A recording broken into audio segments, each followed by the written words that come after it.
One, going live. You're live. It said I'm live. I'm alive because it said I'm live. Are you live? You don't have to do I'm looking. It doesn't say live. Are you live? Dude, it's not saying you're live. Are you live? I feel live. Yep. No, it doesn't say you're live, man. The only person that said that was live, it said you're live. I'm sorry. Are you live? Oh, you're alive. Hello, welcome TCI family to the Marysville House Church. Fellowship is from 6 to 7. Come by. Tonight we had White Castle cheese sliders, the cheeseburger sliders. We had some chicken, weird stuff that's like Chinese orange chicken, Yeah. yummy. We had different pizzas and we had cheesy breads and stuff like that and all kinds of goodies. We hang out for an hour in fellowship. Some of us sit outside on the porch. Some of us go out front. Some sit inside.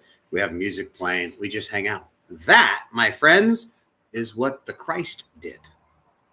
And that's what we do. And then for the next 15 minutes, I'm going to share real quick, a quick message that's on my heart. And when we're done, some of us go, some of us sit and talk, some go to sleep because a lot of us are working at other companies and jobs. So we welcome you to come and be part of this. I'm going to be launching some pretty exciting news about a church that we're hoping to get launched in the next month or so, maybe 2 latest in the Linwood region. So cross your fingers and hope that all goes well. We'll get that all locked in. But today, what I'd like to do is the title of the message, if you saw it there on the post, it actually said speak life. And your words actually, and I mean this literally, can make you or break you. Now, the message I'm going to bring could be, if I just change a couple words, could go from being a spiritual message to instantly flipping over to being the messages that Tony Robbins and Zig Ziglar have given their whole life. You're just going to change a couple words. And in doing so, it's the same process. So the greatest teachers and the greatest men and women on this earth that have ever walked have all got this lesson down. And so if you'll turn in your scriptures, if you got a Bible, to the book of Proverbs, which, by the way, was written by King Solomon, one of the wisest men of all time. If you're wondering, he was not a Christian. He's a Jewish faith that he was raised. But in the 18th chapter, I need my glasses. I'm getting bad.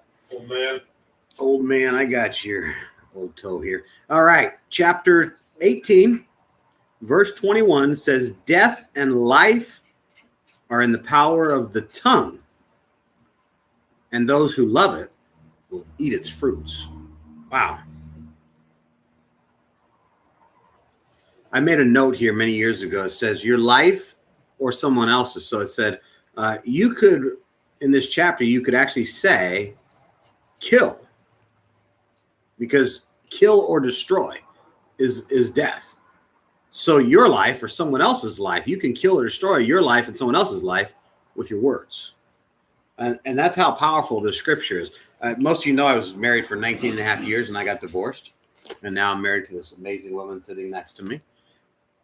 But someone might say, how did your marriage fall apart? Well, I can give you my half. I own my 50% of the marriage. It was half my fault.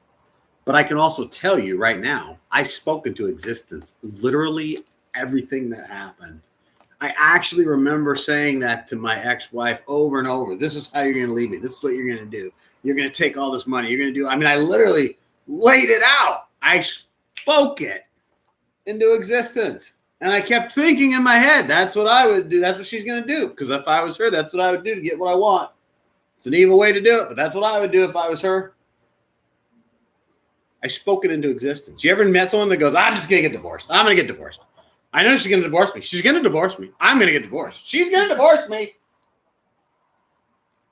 You ever fight and say things you don't want to say?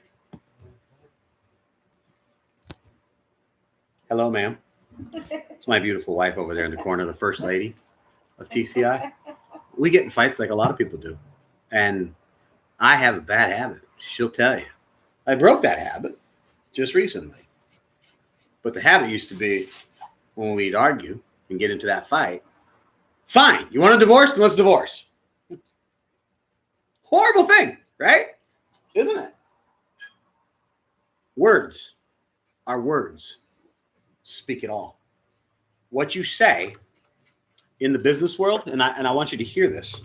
People ask me all the time, how'd you make millions of dollars? You're talking to a guy who never graduated high school.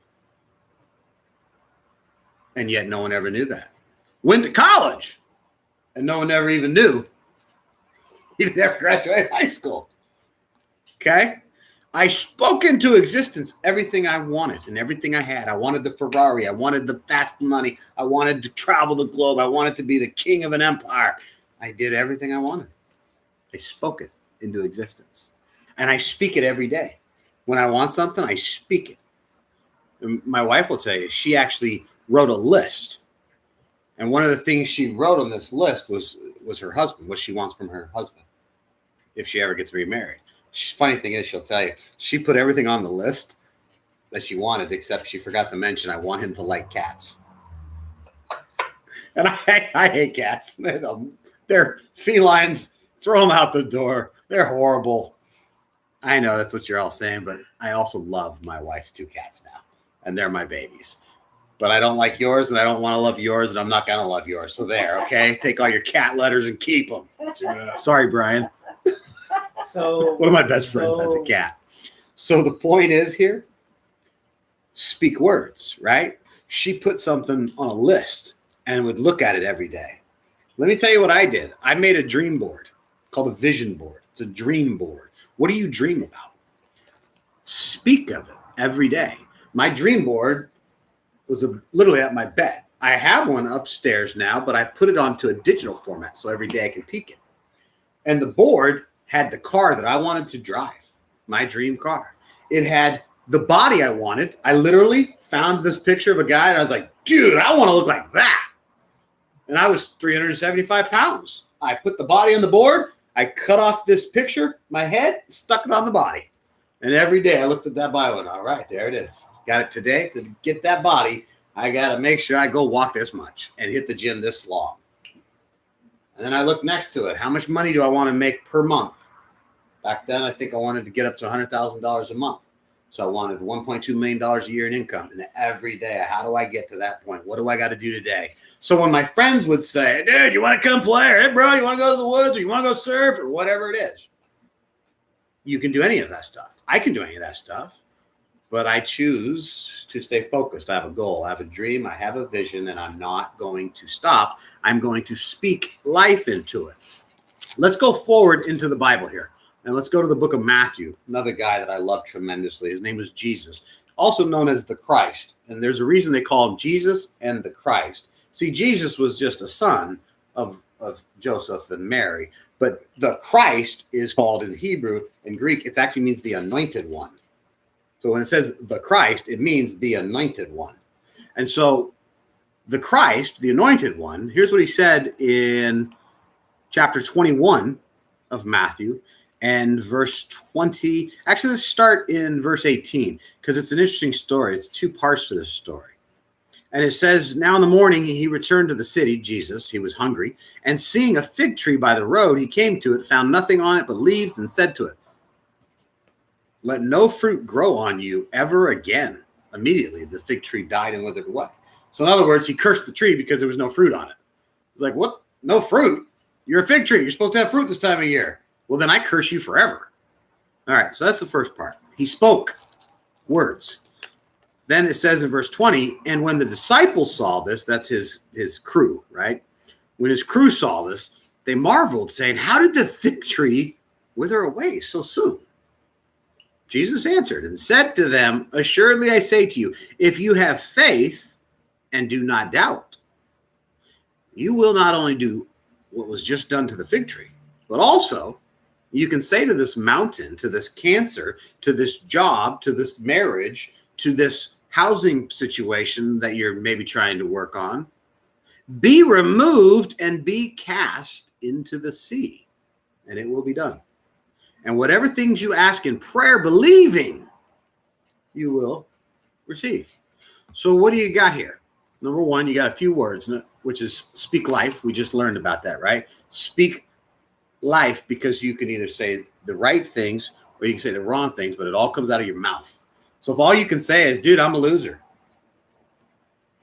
If all Jesse could ever say is, I'm never going to amount to nothing, and all I'm going to do is just be this guy that sits in a bedroom for the rest of my life. He wouldn't be getting his driver's license right now. He wouldn't be having money put aside for a car. He wouldn't be doing all of these things that this young man is doing to transform his life. But he's speaking life. Cam wouldn't be in the process of opening up a trucking company. Cam would have never done that had we not spoke of it first. See, we had to speak into existence convict trucking. My partner and me spoke these words. We spoke about our dream and how we would build it and why we would call it this and how we would deal with employees and how we would offer jobs to people that are ex-cons that nobody wants, but we know are good people. And we designed it and we spoke of it. And then we put it on our dream board and we envisioned it. And then we spoke of it to other friends and other people. And what happened? It's like a mixing pot. In the spiritual world, it's like a mixing pot and you're mixing it up. And then all of a sudden, something beautiful comes out of it. You want to get out of the situation you're in? Speak it into existence. Focus on it. Look at the positive side. Speak into it. I was 375 pounds, but that wasn't my highest weight. It was actually 450.